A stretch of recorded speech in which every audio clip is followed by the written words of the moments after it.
important because who stated and created the first regulation is not the actual people who are running industries in Puerto Rico. They actually got the same connection with the Department of Health Cannabis office as perhaps almost a patient. So, and I'm saying this because I know the feeling, I know that the law, and I want to be completely open about this. I know that the law should allow people to grow more in their houses. I know that if you go through a certain process and not make it hard, it should be a doors for people to get a job, like for example, people who decide to make a food truck because they cannot rent an actual building, an actual location. They cannot rent it, so it's better and it's less expensive to go with a food truck. So we need the laws to broaden. That's why to expand themselves. Sorry for that one. That's why we need. That's why we keep on a fight on this, and many people tend to, like, out of the blue, to start attacking the medical cannabis industry in Puerto Rico.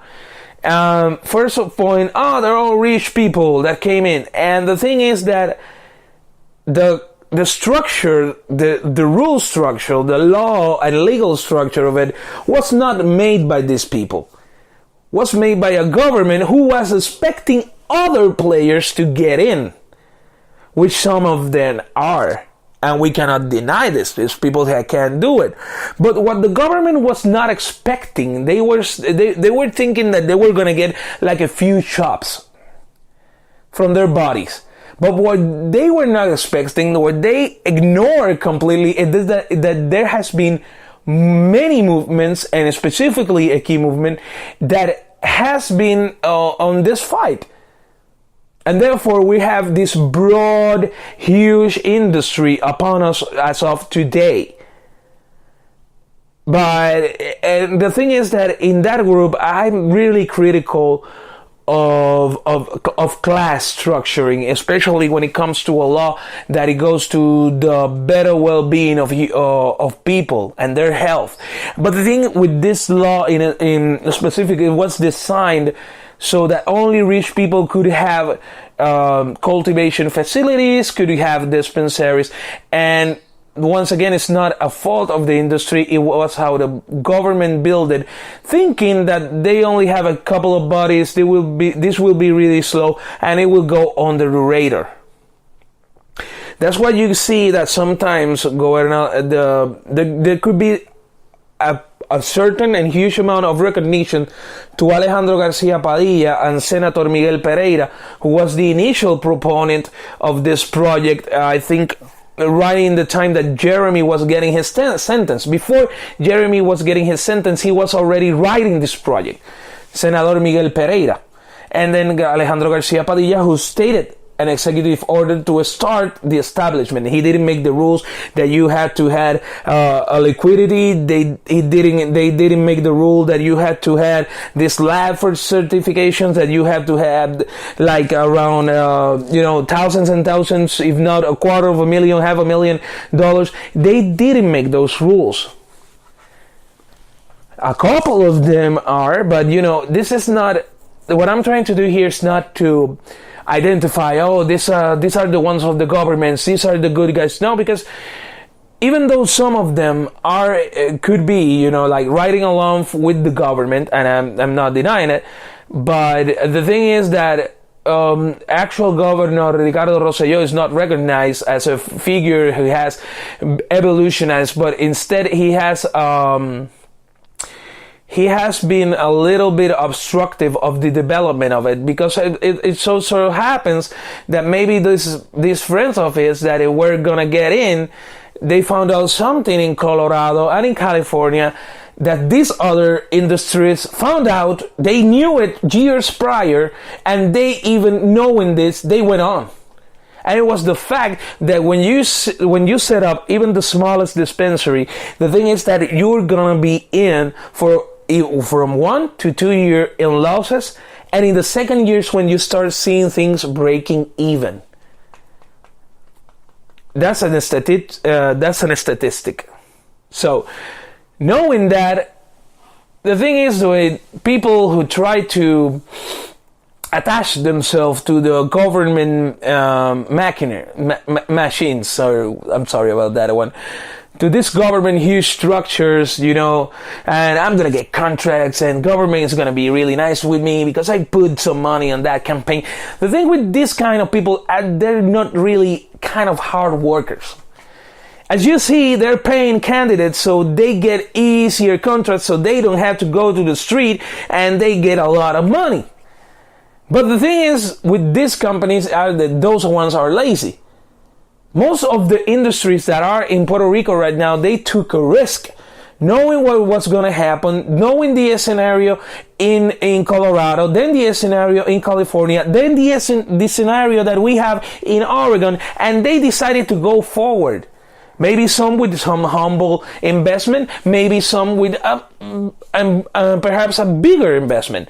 But the main thing here is that they did it, even knowing, and then you see this pattern that constantly the laws were making their operation difficult. All of a sudden you have a product, now you cannot sell that product. You have this, then you cannot sell this. And it has been had been 2 torturous years to these people.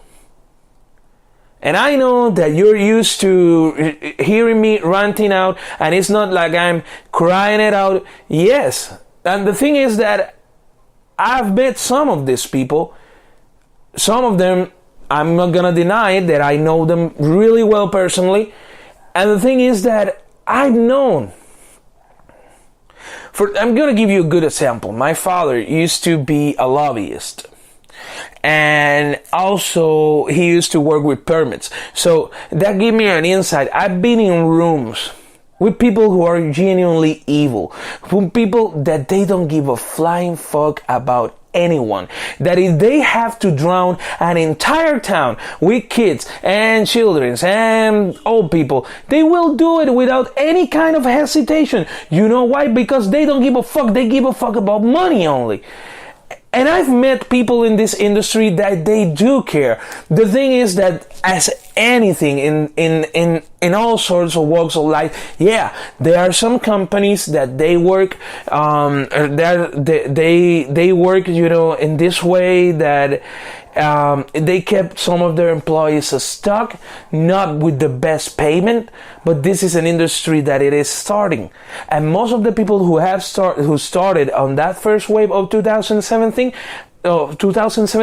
are now most of the people who are running things. So it has a space of growth, because one of the main complaints at the beginning is that the process so you can work in the industry, you have to pay. So it's really hard, it's really a bummer, but I took the risk.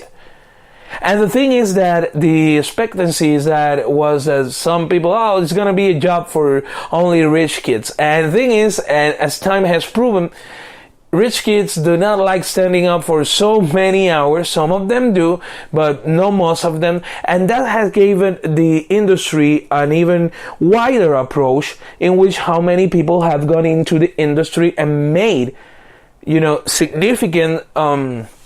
significant steps to make this industry grow. But the thing is here and I'm trying to explain this in the way that my rhetoric is like rich people. What I'm against is lazy ass rich people. If you're a rich person because you have worked your ass off, I ain't got a problem with that. You work your shit. Because I'm not gonna be judging you on moral standards. You run your business how you should run it. The only moral standard that I could criticize in a business, if you're donating money to a certain X or Y political figure, that's when I start scratching my head, because that's what lazy rich people do. That's what lazy ass people with no fucking creative vision, with no management structure, with no balls or uterus, that's what they do. And not all, because this is an open and broad game here, people. And it's been funny because I've been, how should I say it? There's people who try to take the shortcut, but they work their asses off. And the thing is that the thing is that Puerto Rico, the structure of doing business in Puerto Rico, at some point, if you want to be a millionaire in Puerto Rico, you will have to pay a political candidate and hope that motherfucker wins. That's how it works. And what I admire of these people is that they have been doing things by the book. Most of them. And I say most of them, I'm not saying all of them. Because I know people that are doing really wrong by their employees. I know people who mistreat their employees. I know. But this is not a tell on that. Because business are business, and they're going to be good bosses, they're going to be good entrepreneurs, and you're going to have bad, lazy-ass motherfucking entrepreneurs. So it's going to happen. You're going to have people that are so greedy that they are hard workers, but who are so greedy that they do not want to grow, they do not want to cooperate, and they will get mad if someone else is opening a dispensary a mile away from them. But they're still hard-working people. And let's make a quick study. Recently in Puerto Rico, in recent years, we have seen raids from the FBI, from local authorities, in many government offices as the Department of Obras Públicas, or what will be the equivalent of a DMV in Puerto Rico. You have seen this because I'm going to talk about this structure. I think this was between Bayamón and Calle. And there was these people that you could take you were speeding, or you parked somewhere you shouldn't park, you got a ticket. You went to these people, you paid them a certain amount of money. You had, for example, like $200, $300, maybe $1,000 in tickets. You paid this person $100 or $100 something, and those $1,000 disappear. Because the thing is that Puerto Rico works this way. In recent months, and I cannot talk broad about this, I've seen fraud schemes, people getting fired by doing fraud. I've seen people, and I've known of places that I have worked, that I don't work there, that they had federal investigations on fraud, on mismanagement of assets, mismanagement of money. And this is not coming from the top dogs of the company, ladies and gentlemen. This is coming of a combination of management, of middle level management, and employees who are sick and tired that every 2 weeks they get their check and it's not matching up. And we're going to throw a fact here.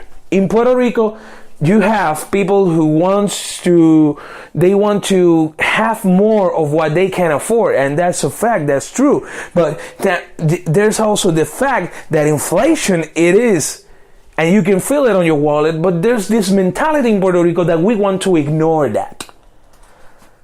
So we move on to a week prior to 420. It was Noticentro, which is the news program on WAPA, decided to do an investigative report of two-part series on the cannabis industry. The result of this report was they made out 2 points, and it was cited to the fact that they tried to wrap the whole series as the industry needs to grow. But I'm going to a little story before I get in deep into the business. And I think if I'm not mistaken, was between 2005 2006, what is called our local tax, which started at 7%, was stated. It is in every buy, anything. Gas, food, everything. It is in everything that you buy, even cannabis. Thing is that I manage. I've been in management position. I've known owners of business, not only restaurants, but all sorts of business in this walk of life. And in Puerto Rico, barely, I would say nobody pays that tax. No business in Puerto Rico pays that tax in full. And they go to blame it on the business.